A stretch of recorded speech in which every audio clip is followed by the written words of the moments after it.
So, welcome to yet another podcast of Krishi.System. My name is Venki Ramachandran. Krishi.System is an endeavor to discover systems thinking in food and agriculture in an age of runaway climate change. Today, we have Rajshekar Reddy Seelam, popularly known as Raj Seelam. Raj Seelam is one of the Bhishma Pitamahas of the organic farming movement in India, someone who has seen this journey over a long period of time. He's a serial entrepreneur. I guess 24 Mantra was your third venture, right? Yeah. I was looking up all the videos around you, and I realized that there's no good comprehensive one that kind of also that documents your vast learning journey and your journey and your learnings for the next generation of entrepreneurs. So with that, that's why I reached out. I'm so glad you could join us today. How are you feeling your health today? Much better and a pleasure to be on your podcast. Thank you so much for taking the time to speak with us, Raj. So maybe what I would love to start is from your maybe if you could give us an introduction of where were you born and you grew up in a farming family. How was it like to grow up in Andhra, or I believe you grew up in Andhra, right? No, yeah, I think my village is about 100 kilometers from Hyderabad, place called Godkonla. This is on the way to Nagarjuna Sagar. Of course, we don't get water from Nagarjuna Sagar other than for drinking in the recent past. And we also come from a drought-prone area. Our average rainfall is about 530 mm kind of thing. And we hardly get two rainfalls post the monsoons. So life is tough. And of course, given we are close to Hyderabad, most of our education happened in Hyderabad. But we'd always go back to our village during all holidays and we'd actually look forward to being in the village. It was so Mm. much fun. And then with family, of course, we grew up with grandparents here, my mother's parents.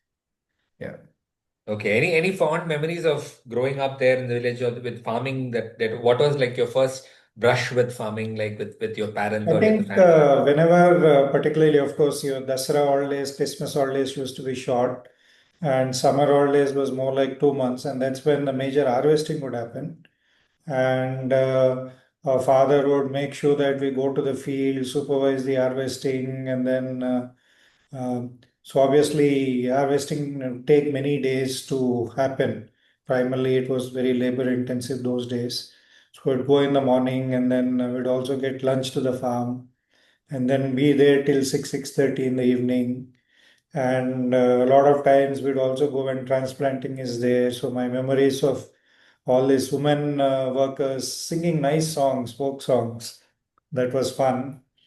And of course, no water bottles, so drink from the directly from the well or when you switch on the motor. And Dasara holidays used to be coincide with the harvesting of dry crops.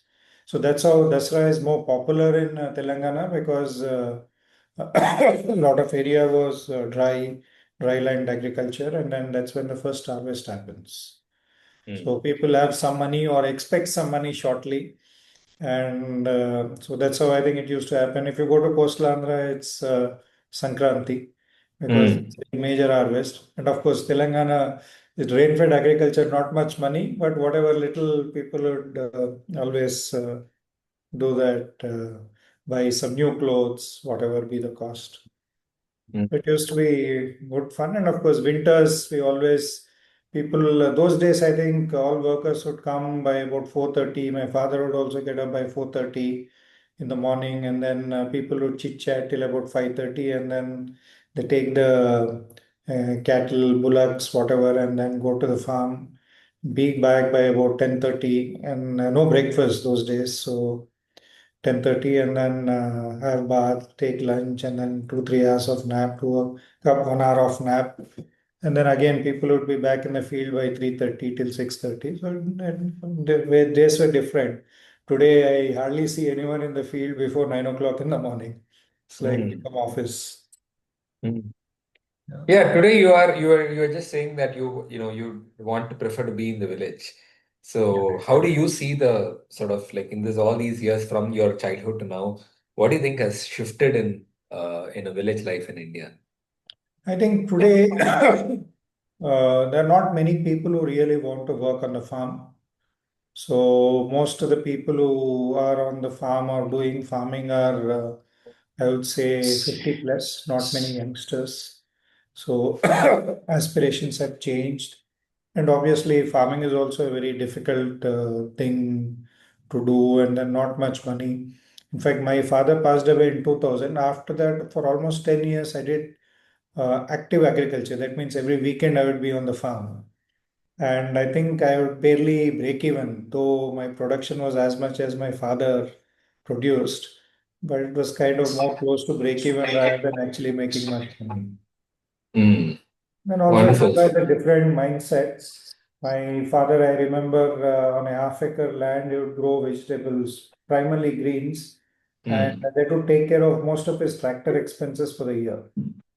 So one needs to be very smart and then full time on the farm. Even weekends on the farm is not sufficient.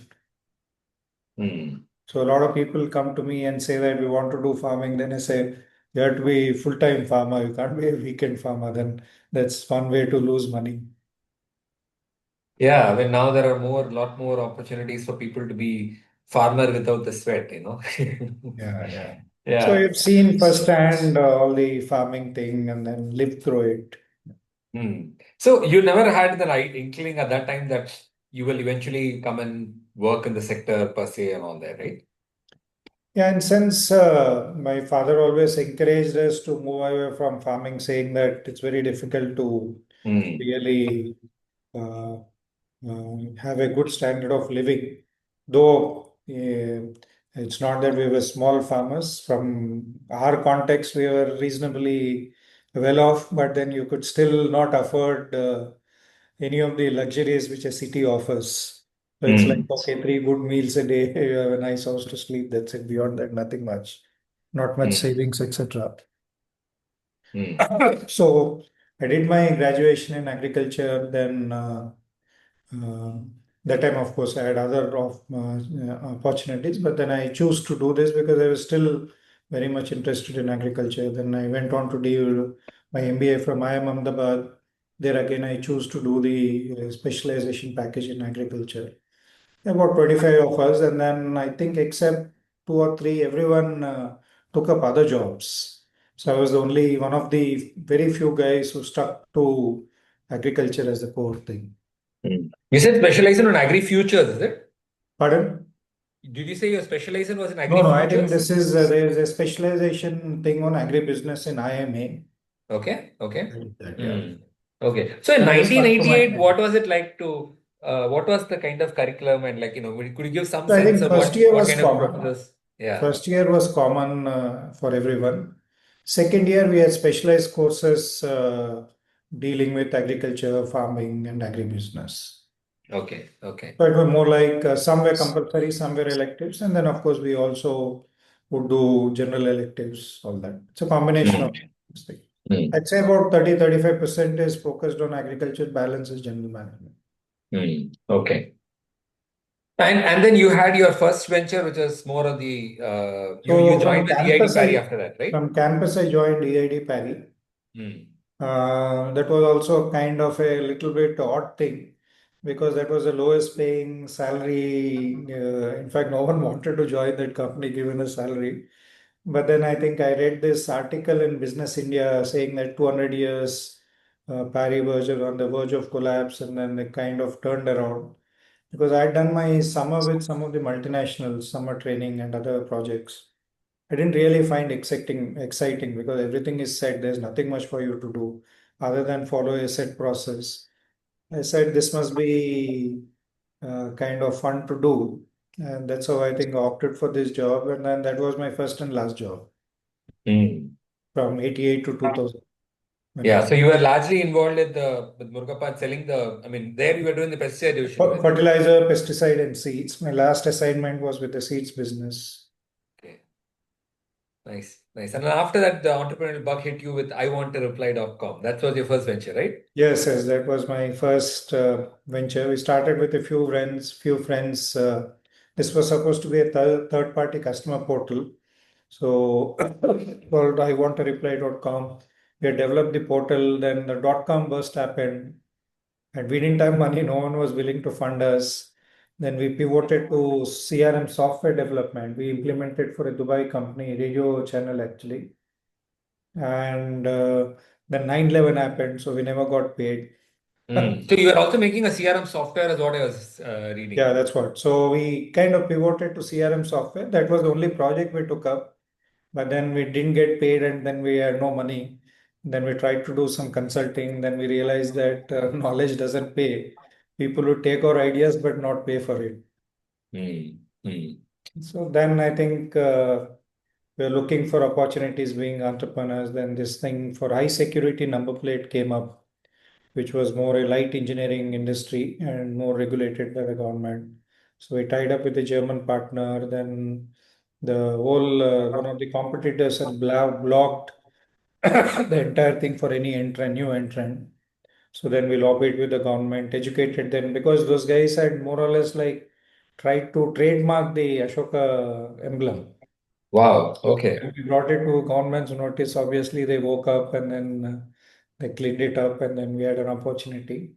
So we bid in 15 states. We set up the factory with the help of our German collaborators. I had no knowledge about engineering, but then I set up the factory. Then we had to get the approvals from Automotive Research Association of India. Any new vehicle or anything connected with automobiles, the approval has to be obtained from ARA in Pune. So I'd go almost like every couple of weeks and then stay there.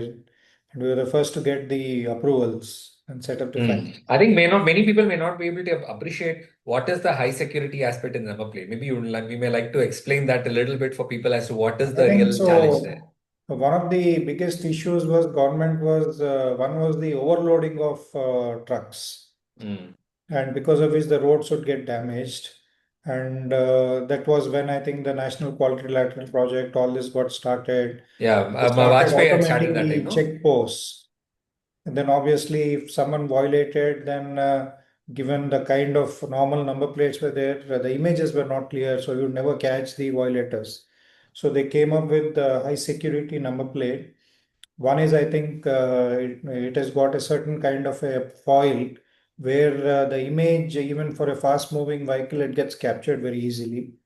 Second, whenever a vehicle is stolen, the first thing people do is change the number plate. The only way to verify is you stop the vehicle, then open it, then verify against the engine number, chassis number, which is kind of stenciled on the Yeah. outside, which very rarely happens. So they wanted one is the number plates should not be duplicated. So one there was a hologram which was hot stamped into the number plate. Then there's a laser printed unique number for each number plate, and then plus a lock system wherein if you try to remove the plate would break. Mm. So all these features were there. So we were one of the first companies. We were the first company to get all this in place, get approvals. We bid in 15 states, but then these are all government projects. And then at some point, obviously you have to compromise in Mm. terms of payoffs, other things. And then my value system didn't agree with it. Second, I had a sense that this is going to be long drawn, and then it's going to be get dirty. So I convinced my partners, and then we sold the business, and we are the only guys who made money in that business. Mm. Okay. Okay. And then from there, Yeah, that that's when you was I started think looking at, in yeah. 2000, 2003 we sold. 2000, yeah, 2003 we sold. October I remember. Then I think I was looking at other options. So this thing about organic thing was in my mind since 92. And I used to visit farmers, see a lot of them using pesticides, and in fact, a lot of times dip in pesticide and send it to the market because people didn't want any insects, etc. That's when I actually stopped eating a lot of stuff, things like cabbage, cauliflower, and quite a few things. So it was in my, that's when I made my first note saying that I should do something about it. Of course, that time it was not about organic, but something without pesticides, etc. So that was always at the back of my mind. And when I exited, that was the first time I had my money because my entrepreneurial journey has started with about 1.5 lakh rupees, which was my gratuity savings I got from the company. Parry was a great company at that point, but Murugappa Group, but not great paymaster. Mm. I think that kind of never really, because I was having fun, learning a lot of things, new things, etc. But that was the only saving, which anyway went off in the first business. Second business we managed somehow, and so one thing which I learned is uh, that one can be learning is a continuous thing, and then you don't have to really get stuck to one field. So because Mm. it was the CRM thing, which was more a software and consulting thing, and then this was a light engineering industry. So that was huge learning. So I had this money, then I was exploring various options, but this was always pulling me. And then finally, I think we kind of researched. Then, but all research told that I'd be a fool to start anything connected with organic because no one knew what is organic, and apparently no one seemed to care about it. Mm. But then I had this gut feeling that one is, I think, people incomes are increasing at that point of time, and then also people are looking for healthier options. Perhaps we might be a little early, but not too early.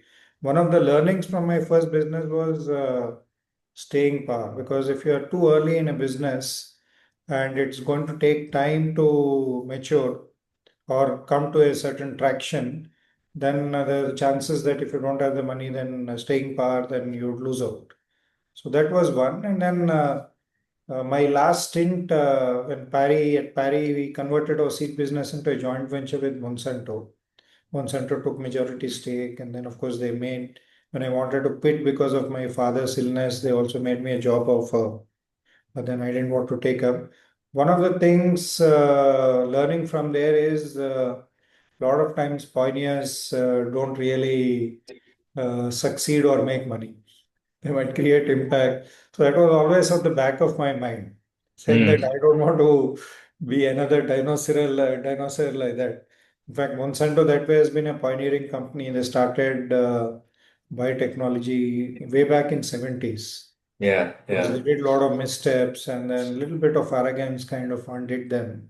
Mm. But I Mm. think they did that, and then they made some strategic mistakes like selling their cash cows, saying that we want to be a clean business, this, that, and all.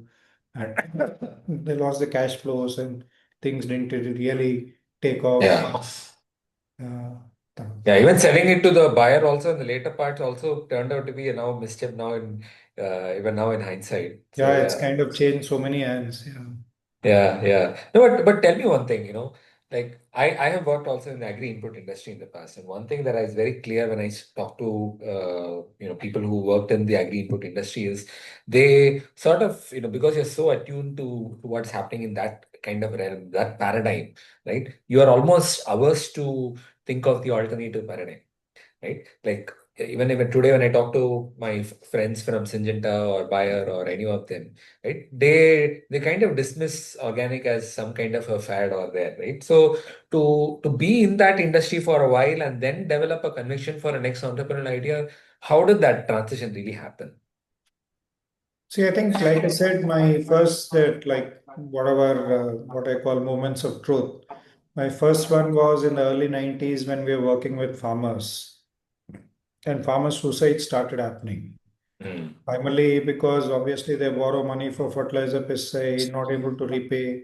Even today, farming is a challenge. Perhaps have a good season once in 4 years, average season once in 4 years, and two bad years. And when you have a good season, prices are not there, and it's never sufficient to even meet your revenue expenses. So obviously, and then this borrowing money for fertilizer, pesticides make it worse. And a lot of times, the practices adopted by agri companies are also not great because they just want to sell at any cost, not really provide solutions. So, so that was one thing coming from a farming family, and also uh, coming from a certain value system. I said I should do something about it whenever I get a chance. That Mm. was one. And second, practically seeing all this pesticide being used, stop eating a lot of things. That was the second thing. And third, my father got diagnosed with cancer in 99. Mm. The farmer, and then when I was researching for a lot of treatment options, then I realized the incidence of cancer has gone up quite high. Of course, Mm. one is could be also because of better detection, and second is because of food, lifestyle, and the pollution, etc. So that was the, I would say, third nail in the coffin for me, saying that strongly, saying that I should do something about it, and my convictions are right. And fourth, of course, is my father uh, perhaps would use half the dose of fertilizer and grow three crops and hardly use one round of pesticide. Still, you would get the best yield in about 100-150 kilometer radius. Mm. So that convinced me that doing away without fertilizer pesticides is definitely possible, because all said and done, India is a small older economy, and then can't go to a farmer saying that you stop this unless you know uh, fairly surely that you will actually be able to grow and then profitably. Mm. So I Yeah, I think mean, this, yeah, yeah, I mean, now when we think about it, it almost feels like, inevitable in hindsight. But I think there in that period, I think I can imagine how it must be in around 2004, 2004 around, you said, right? correct. Yeah, 2004 March we incorporated the company. Yes, I think Yes. even then it was more like a chance, but it was a conviction saying that there's been there in my mind for so long. Let me Mm. give it a shot and then do something about it rather than just only keep it as a thought. Yeah. No, I So, and mean, then that's why I one. didn't want to even take any partners, anything, because I knew that it was a long shot, and then I didn't want anyone to lose their money in this. So I said, Mm. let me begin with my own thing. Okay. Whatever I earned, I reinvested back into this So business. what was like the initial market hypothesis like? So what in from a market and supply chain wise, how did you look at that? So one is, I think we went around meeting a lot of pioneering farmers, Namalwar, and then so many others in different places, Gujarat, Rajasthan, and other places. And then I realized, You also met Bhaskar Savi and all those time? yeah, Bhaskar Save's farm I visited. I Yeah. see. I see. So I Okay. visited Okay. all of them. So almost like it was 1 year thing, going around, meeting people, then also going abroad, visiting the trade fairs, understanding, and visiting the small stores with here and there which were present in Chennai and then in Bombay and other places. So visiting them. And I think first thing which I realized was, if you have to make a business out of this, one is you have to ensure that availability is continuous. Otherwise, why would a customer want to switch? Second, people, though they won't buy everything, but they wanted to know that if they want to switch, they can fully switch or substantially switch. So Hmm. that means Hmm. having a wide range of products became important. So these were the two fundamental, and then of course from a logistics perspective, farming perspective, also it made sense because a farmer produces multiple things. And if you say I'm only going to buy one thing and not other things, then why do we want to do organic? So these were the kind of initial insights, and then that's how I think. And of course, so we from day one itself we had almost about 120, 130 products which we had put together from farmers who were growing organic. And I also realized that if you have to do organic, then obviously there was no supply chain, so we had to directly work with farmers. And my when I launched started the company, my goal were threefold, very clear. One is I have to create better livelihoods for farmers. Second, I have to make sure that it is pure and unadulterated food. And third is do a little bit to the ecology. So these were the statements which wrote down as my vision statement even before I started the company. Yeah. So, and to achieve that, obviously, if we didn't work with farmers, then it would never happen. Hmm. Hmm. So, and when I went visited markets abroad, also I realized that what you can export is only a few things, and Hmm. that is not going to create the kind of impact which I wanted to do. Mm. Yeah, and that time they were also fairly, like, even today the Danish market and all of that are fairly ahead, right? iPhone or any of those players are fairly ahead of the curve. What did you sort of, or were there any significant learnings in terms of how organic evolved in the in abroad vis-a-vis in India? So I think one is organic movement started in the early 60s, more with the hippie movement, more as a revolt against whatever mainstream things, etc. But then I think the 60s to 90s, it was a slow burner. But I think the real growth started happening in the from 90s onwards. So obviously these things take time to mature and then have that. And then also I realized uh, markets are different, income levels are different. And then second is what works, let's say in Europe or US, as far as organic farming is concerned, doesn't work in India. Even those days, they would use paper bags, and in India, it's impossible that you can give shelf life with paper bags. Mm. Of course, Mm. not everything was paper bags, but some places here and there. Yes. So I think all this kind of issues there, and then there the farms are large. Here we are talking about average holding of about 5 acres. Mm. Mm. So the whole context was different. And more, I think the learning more was from market perspective, but otherwise from farming and other things, of course, people were doing certain things. Some of that was useful, but otherwise Mm. we had to completely rediscover our own context and solutions. Mm. Yeah, So and mm.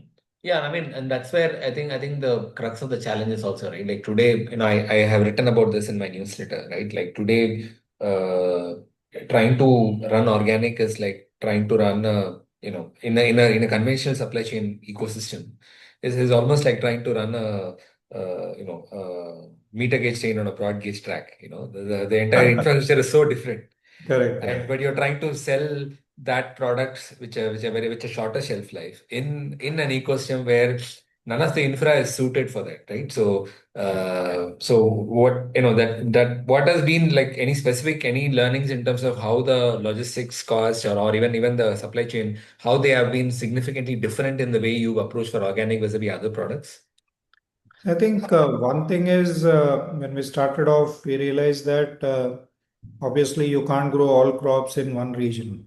So you have Mm, to, and whatever, because of climate, geoclimate, etc., is different. So obviously we had to go to different areas for different crops where they're traditionally grown and the ecosystem is suited and available for that.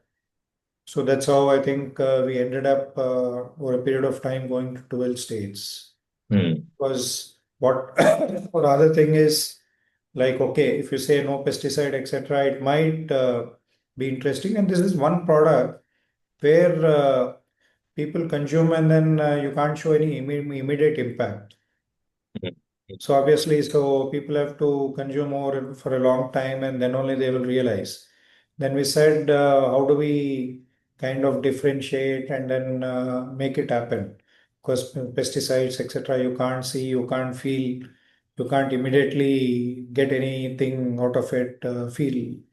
So then I think what we focused was on how do we make sure the culinary experience, whether in terms of taste, bite, mouth feel, aroma, all these things, how do we make sure that this is great? mm, So then I think what we realized is we need to, and a lot of these newer varieties are give good yield, but from a, let's say, sensory experience, they're not great. mm. So a lot of Yes. places we have to go back, identify old varieties, and then in many cases we have to go to the retired breeders, get some seed from them, multiply and give it back to farmers. Mm, mm, So I think finally that is one thing which kind of created that stickiness. People would come, try, and then some you could immediately make out the difference. Some, if you consume for a month or so, then you don't want to go back to what you were using earlier because the difference is so similar. I'll give one example. I think we would initially we were one of the first brands to do brown rice, and a lot of customers would only come for brown rice. And then suddenly, then seeing us, a lot of these supermarkets, more others, they started offering brown rice. Then suddenly, for a couple of months, we didn't find many of those customers because obviously they were getting much cheaper. Then again, I suddenly started seeing them coming back to the stores. And when I asked them, obviously we're only coming for brown rice. Now you have other options. You must have gone tried. Then they said we tried, but this is something different. The taste is Mm. not the same. The cooking is not the same. That's why I think we have come back. Yeah, I have visited, in 2011 when for me, the introduction came a little later. I mean, in 2011 when I was in Hyderabad, then in road number 12, the store was a very happening store then. Correct. And 24 Mantra store used to be there. And there, I remember checking out all the options and, buying it with a lot of excitement that finally that we have one full supermarket store that is offering a lot of options. Yeah, yeah. Yeah. So, but the other day I was talking with few months back, I think I was talking with few VCs, about why they haven't, traditionally they don't like to fund organic and in India at least, right? Even in US, if you see the Mad Capital or all of those, that's a very small pie when compared to the larger food systems. And inevitably their answer has always been that, like, look, the consumer demand has not reached a certain level where they are willing to pay premium. It's still a very small one, and that's the argument they keep throwing at often when I ask them, why haven't you funded the likes of organic players? Uh, Today, in what ways you think the consumer narrative has shifted, right? Because still till today also there are a lot of confusions around, like, the trust aspects there. And so what has been the sort of positives there, and what do you think are some of the limitations we have not yet cracked? Because, like, even today people understand the harm of you eating foods that are more laden with organophosphates, right? But people don't really fully haven't understood the positive side of it in terms of growing, right? So that seems like a perennial problem. So what have been the progress and what have been the limitations in terms of just from a consumer awareness standpoint? So I think today one is of course the cost, and because of which your consumer base becomes narrow. Perhaps I think I'm talking about 10, 12 million families who can afford or willing to pay for this kind of price. Then second is awareness about pesticides itself. It's still low. People don't fully understand the depth of the problem and then what it could do to their health or affect their health. Then third is people who are aware issues about trust, because I think it's a fact that there are a lot of companies have mushroomed and a lot of them may not be doing honest organic. Mm. So I think these have been the challenges. So I'd say pre-COVID, we were like reaching out to about 101.5 million families, buying some organic or the other. And I think COVID kind of little bit changed that. And I think post-COVID, we estimated that we were reaching almost 5 to 6 million families. But out of that, most of the consumption was happening by a small core of consumers.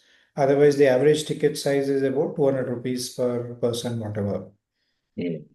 Right. So that means it has entered many new homes, but then we need to build the consumption basket, penetrate the basket much better.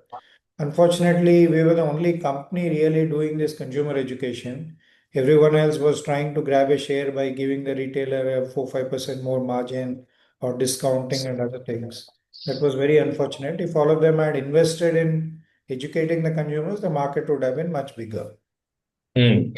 Yeah, but it's also interesting, right? Like, you started off with a journey saying you were directly work with farmers.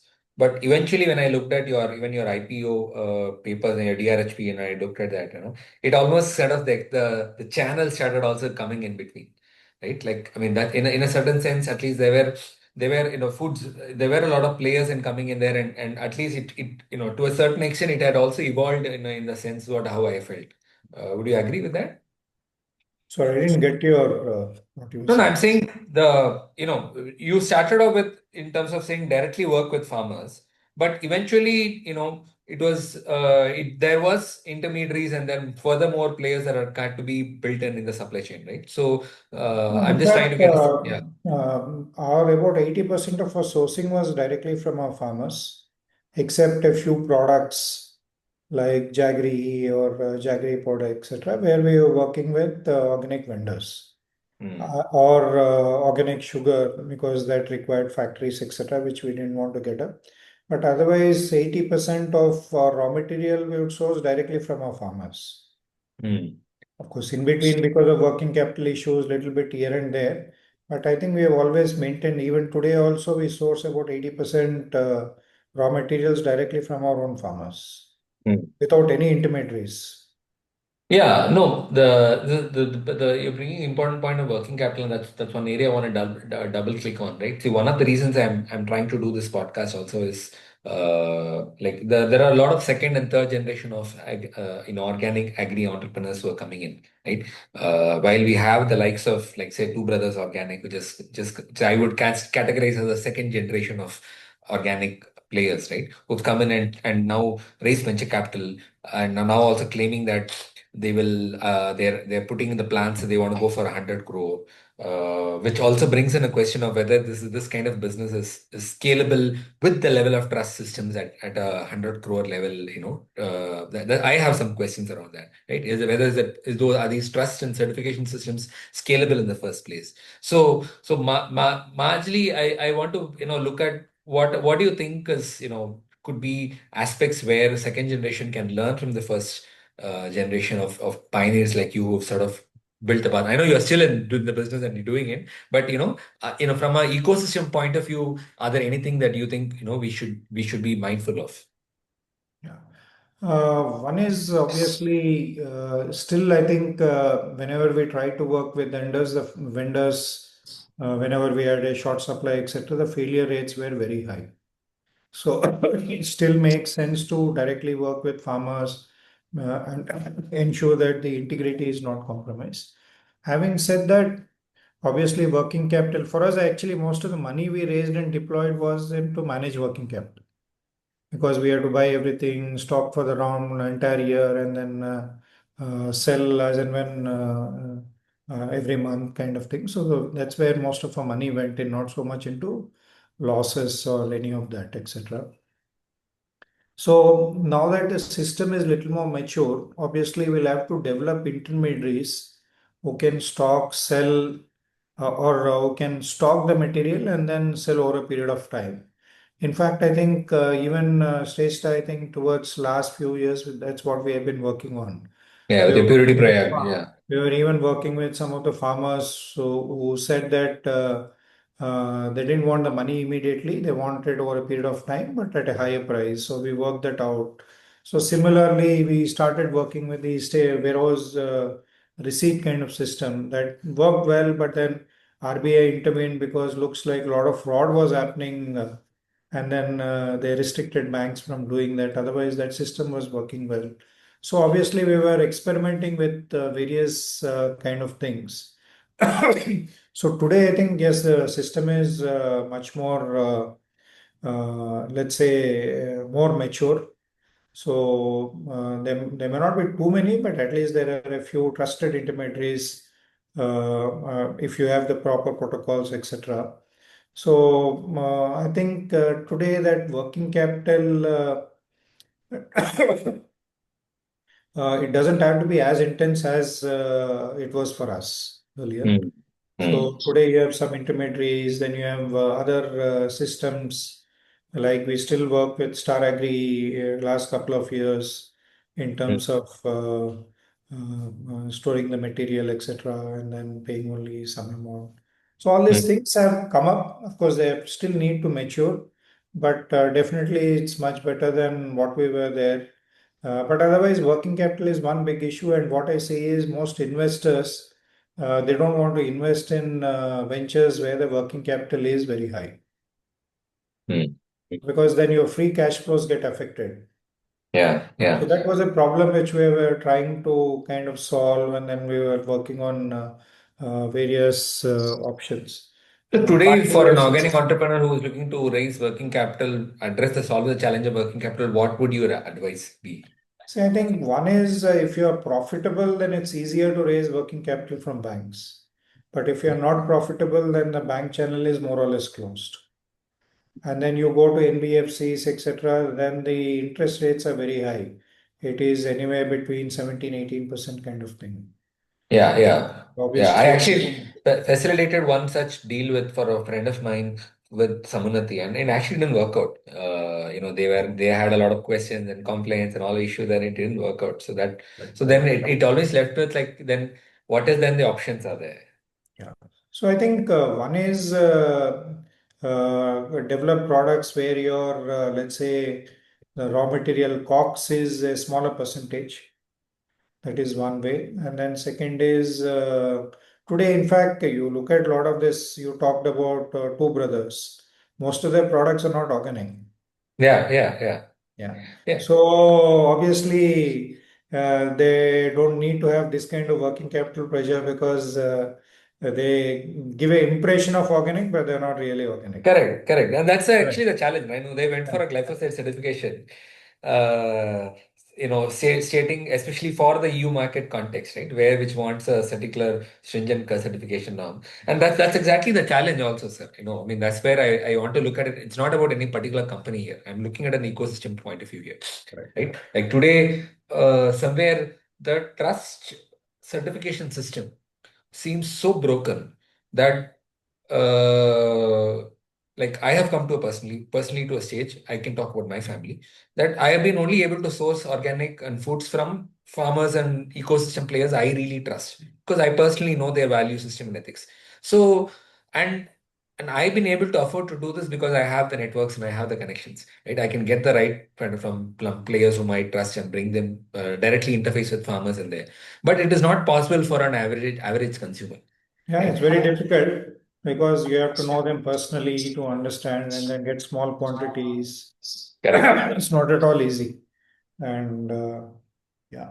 So So, I what is think the way you think we can address this for to make it accessible for an average consumer who is skeptical probably because of the trust issues there? How do you think we can address this? so I think one like what we have tried started doing with our stores.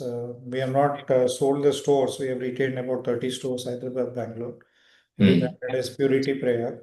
So what we are trying to do is obviously see how we can cut down the cost and then, like you said, source from people whom we trust with their values and their processes, etc., and still ensure that there are no pesticides, etc., though they're not organic, but the value system is something similar. Uh, and second, what also happens is with scale, obviously the price premiums can come down. Because today, if you look at the whole thing, let's say a retailer makes about 15-20% on staples, but I think they want about 35% margin if you call it organic, Hmm. right? Hmm. Apart from the discounts and other things which you're forced to do. So Hmm. if you bring that down, uh, that itself is about 15%, whatever price difference which can happen. And then today we move raw materials and finished goods over long distances. That can come down about 5%. So what I believe is we can bring down these prices to about 30-35% premium levels and still ensure that the farmer gets a better price and we are able to maintain the integrity and the consumer is still affordable. It's not that bad. So Hmm. that's the sweet spot, which I think is definitely possible. And Okay. that's And what, how you think we can bring down the 30% by? see, I think one is by bringing on retailer margins, Hmm. right? Today you spend 35, 40. Actually, most people, we were not doing that much, but I understand a lot of brands effectively spend 40-45% on this thing platforms and other places, both in Hmm. terms of margin and other promotions. If you're able to cut down 10-15% there, right? Assuming your average is about 50 to 60% premium, 15% there, and logistics costs you can cut down by about 5-6%, about 20%, and then another 5-6% in packaging material plus uh, processing efficiencies, all this. So I think it's something definitely feasible to bring Hmm. down the price to about 30-35% is something definitely feasible.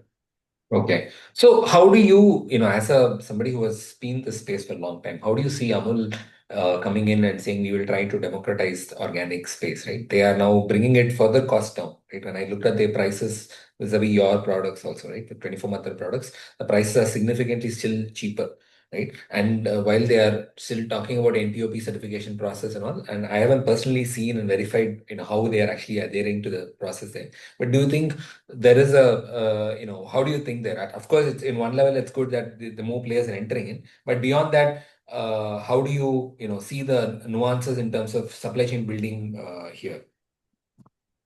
I think you take Amal, obviously one of the major things which they cut down is the marketing cost, Correct, correct. right? Yeah. Marketing or margins which they give. Some just because of the sheer power they have with distribution channel partners, whatever.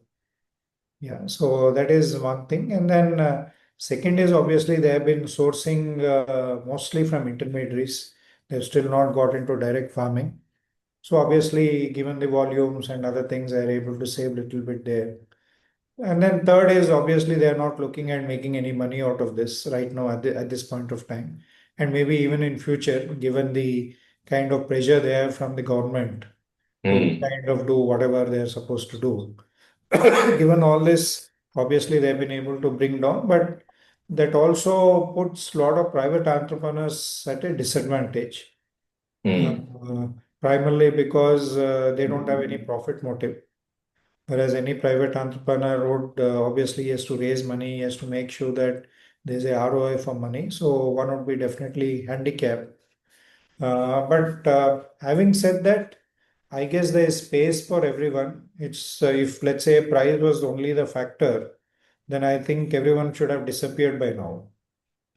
Given that Amul has been there in the market actively for 5, 6 years now. Yeah, yeah. So obviously they are also facing challenges in terms of sourcing. Hmm. They're just Hmm. not able to get enough quantities. That's where I come back saying that unless you have to go back and necessarily invest in farmers and farming, otherwise Hmm. this will not scale up. So Hmm. today I think the game is more about a document and a test report. Yeah, yeah. I mean, today even the quick commerce guys, right? I was studying the Blinkit has launched a trusted organic certification process. So I downloaded the report and dug in deep into Yeah, it. I saw your post on LinkedIn, something on that. Yeah, so what I found was they are testing it for an EU-based MRL standards, right? They are testing the products and they are testing how it is there, but the process standpoint is completely missing, right? In terms of what practices are there. It's only saying these 263 tests were done based on EU MRL standards, and they had announced the results there.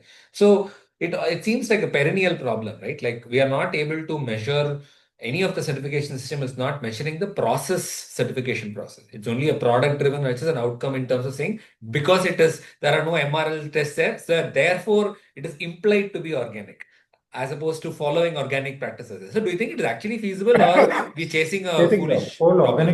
organic certification system is more about a process certification. The idea is if you follow correct processes, then your end result will be right. Uh, so that is the whole premise of organic certification system, but it's been taken for a huge ride, and you just can't trust just because it is certified. So it all boils down to the kind of values that you want to adhere to, and then ensure that you do it also sincerely. And certification system has also become very, very complicated because to prevent you discover one fraud and to prevent that you come with 10 rules and then it exponentially multiplies. So today it's become a nightmare. Yeah, For yeah. people who want to comply, it's a nightmare. And people who don't want to comply anyway don't comply, they still manage. Yeah, I mean, in US, I saw there is a new category of industry players called food fraud advisors, Okay. uh, and where their job is to look at where all ways in which food frauds are happening, especially from the certification point, because this problem is not endemic to India. It's there in Correct. even It's been there others, but India, it's more, I would say. Yeah. yeah, yeah, it's Given more. our for small farmer holdings, etc., it's very difficult to identify where the fraud originated and whom do you penalize. Yeah. So Maybe I'll reframe this question in a different way, right? If tomorrow, let's say, you are given a whiteboard to reimagine this entire certification system, and you have the complete power to enforce this across India, what would be from systems thinking, if you look at it from a first principles, what are the two, three things you will completely rejig the system? See, one is I think once the government gets involved and regulatory nuisance happens, and obviously a light touch regulation would be good, but then it doesn't work. And heavy Correct. regulation is very restrictive and is very suffocating. So today, if I restart, I would not even get into certification. I would say I set up my own process, whether it is a testing system or whatever. But I think in terms of first principles, it is about soil, it is about biodiversity. Those are the kind of things, right? Focus on that, and then create a brand, and then say that this is what it is, and then it's consumers are check and then verify, and then they take their calls. Because Mm. today, given the complexity, whether certification is really adding value or not is a big issue. Yeah, yeah. No, I mean, today the market is also sort of in response to this complexity it has come up with a inflation of labels, right? There is another category that is trying to compete the same market, saying I'm residue free. There is another market that is saying no, I'm natural farming. So that inflation is also sort of seems to have happened, right? Which is sort of biting in and eating into this whole market share. No? So that way, are there any? I'm just thinking from given your deep viewpoint there.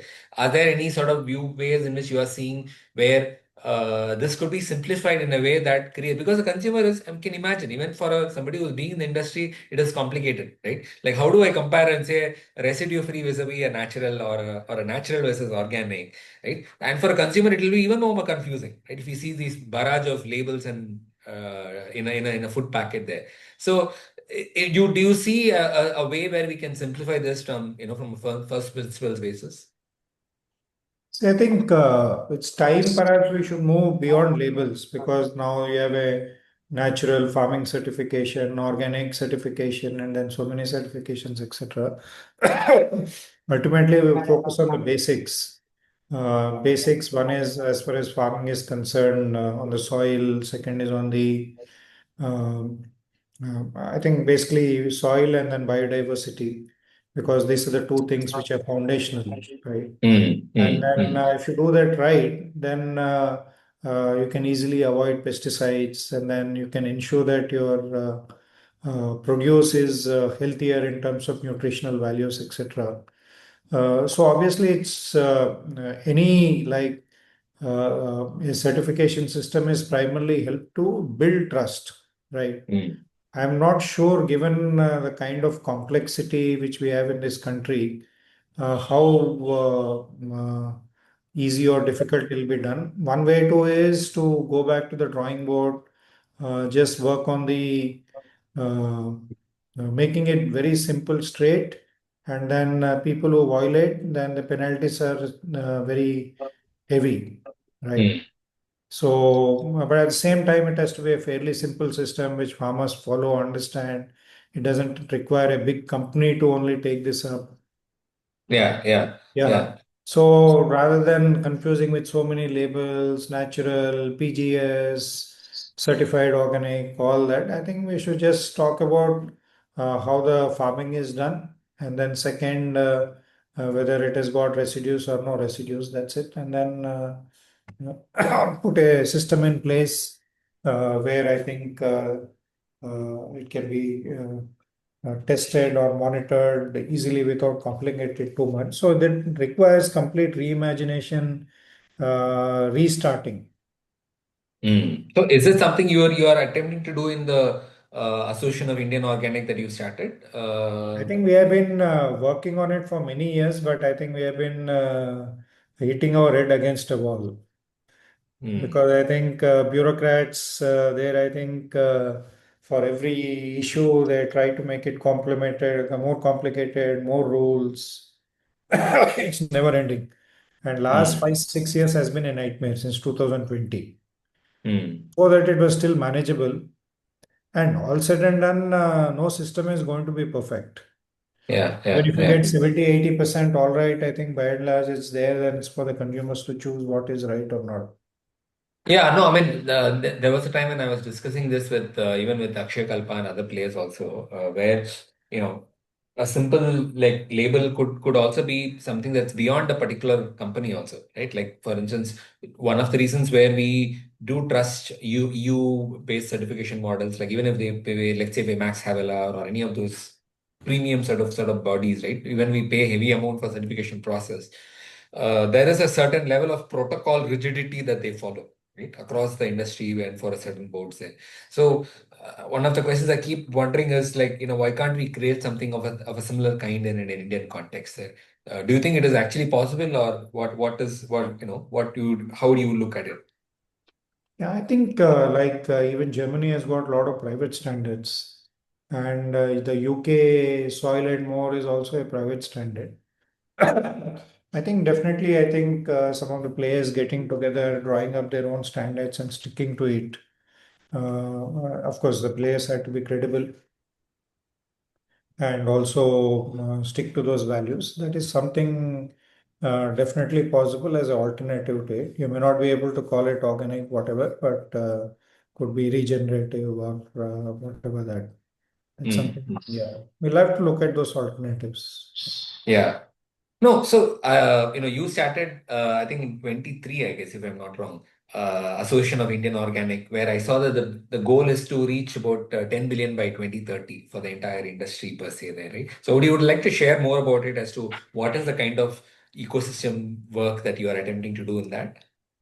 So I think we started actually the association is 14, 15, but it took some time to really get it activated, get people interested to contribute and all.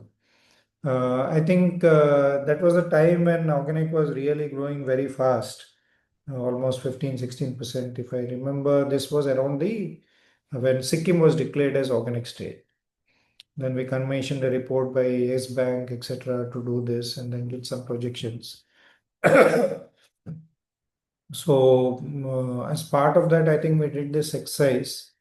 But then I think things were moving quite nicely till about 99. But then 2000, I think this issue with EU happened. And I would say that was a one-off event, but the government didn't manage it properly, and then they tried to create. They were just not willing to listen to whatever we were saying, because it was more to do with the certification agencies and their supervision systems rather than with any individual companies. Of course, some companies would have been involved in that.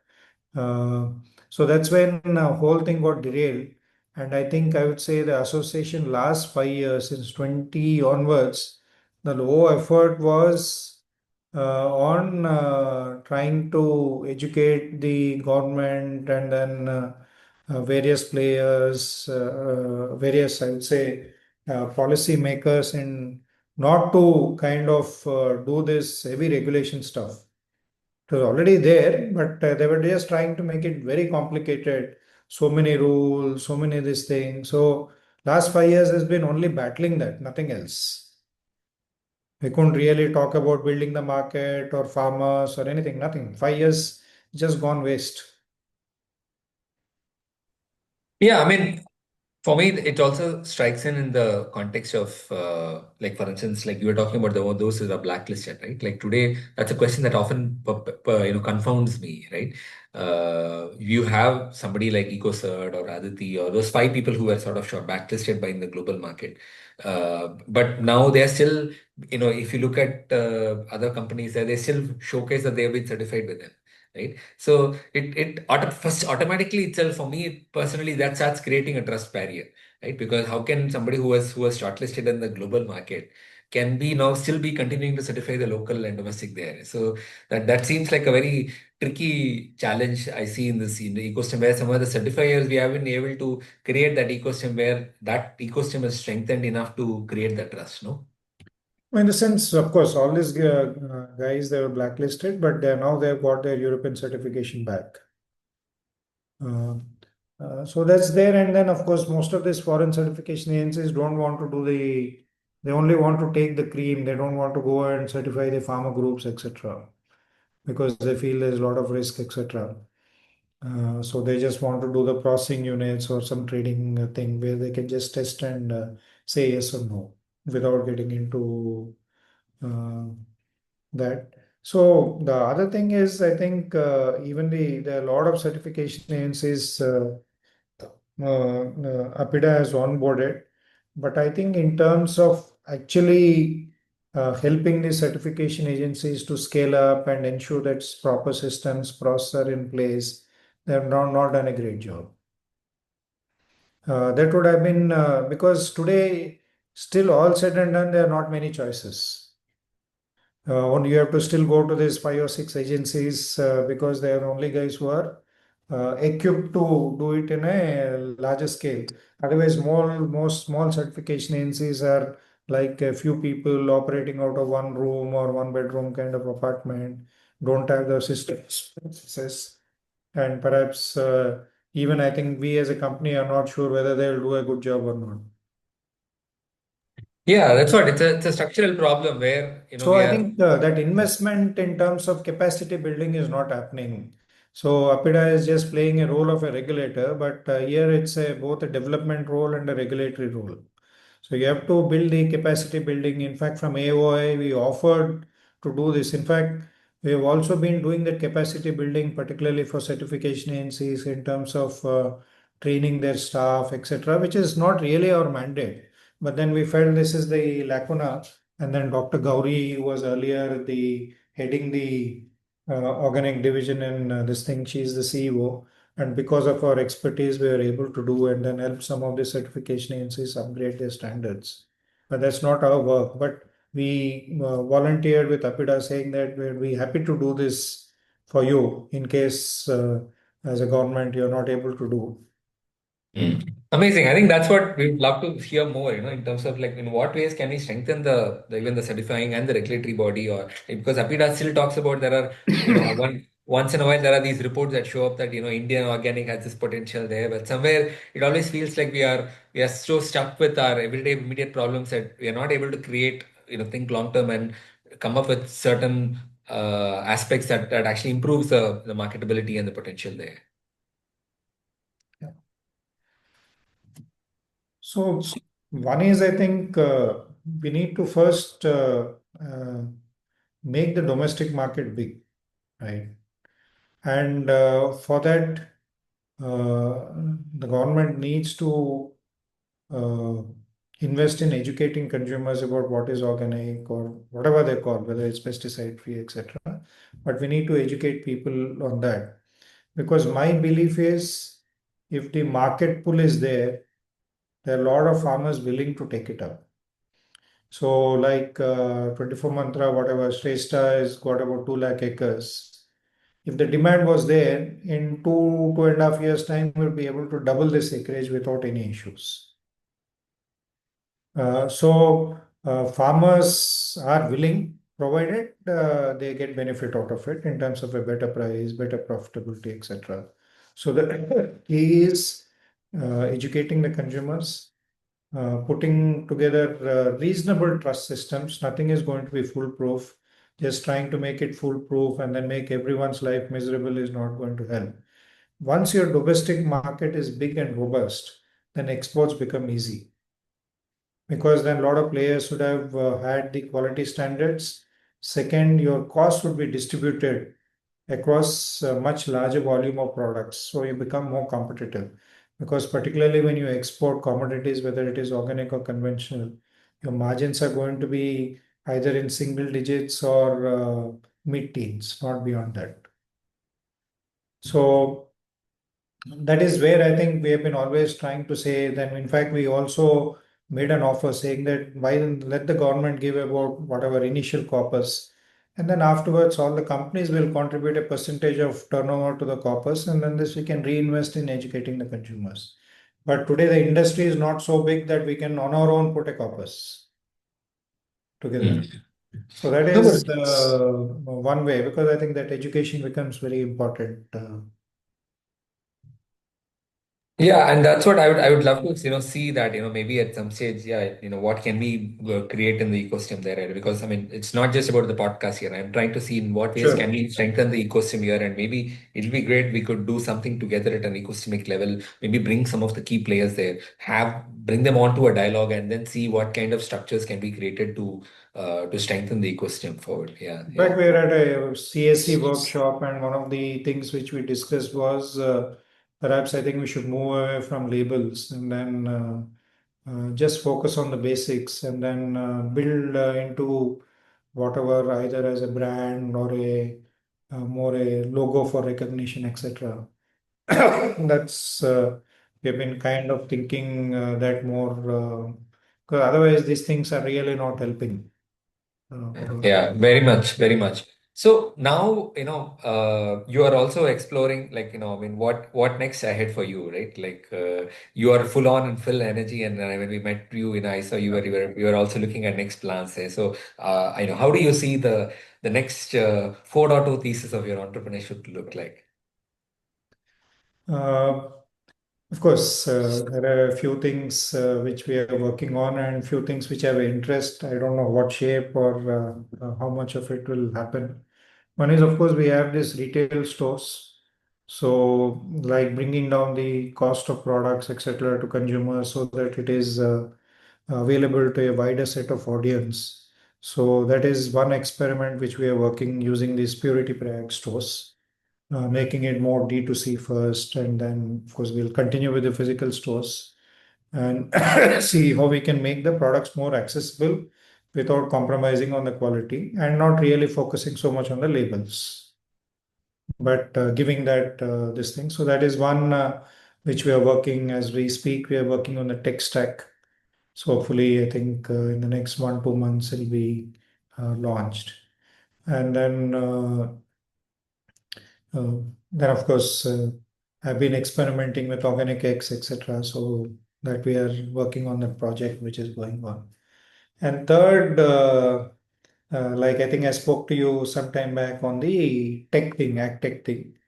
Uh, I think today there are a lot of solutions which are available, but unfortunately, none of them are able to scale up uh, uh, because of various reasons.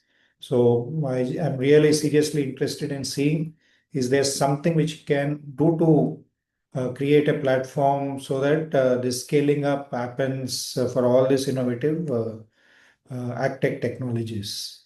So that's something you have introduced to a few people. Of course, I'll be speaking and following up with them and then also doing that. And then fourth is obviously we're working on a setting up a R&D center where we work on nutrition products, both premium and also something which is accessible to, let's say, uh, bottom of the pyramid kind of thing, health products. So this is what's keeping me busy as of now. Let's see how many of them really become from ideas to products or businesses. But still, the whole thing is about how do we create social impact, whether at farming level or as a consumer level. Nice, nice. Thank you. May I think may your experiments succeed, and may we traverse together in creating more impact for this ecosystem and the large. I think thank you for sharing this more candidly. This was an informal conversation, and you were very kind enough to engage, indulge me on these questions. And thank you very much. I really looking forward to seeing the next 4.2 iterations, and seeing how you take the Purity Prayag and experiments from there, because and at one level I think the journey has just begun. Sure, yeah. Yeah, yeah, thank Nice. I you, think thank you, you're doing a great job of connecting everyone and then pushing the agenda. Please do keep it up. thank you, thank you, thank you so much.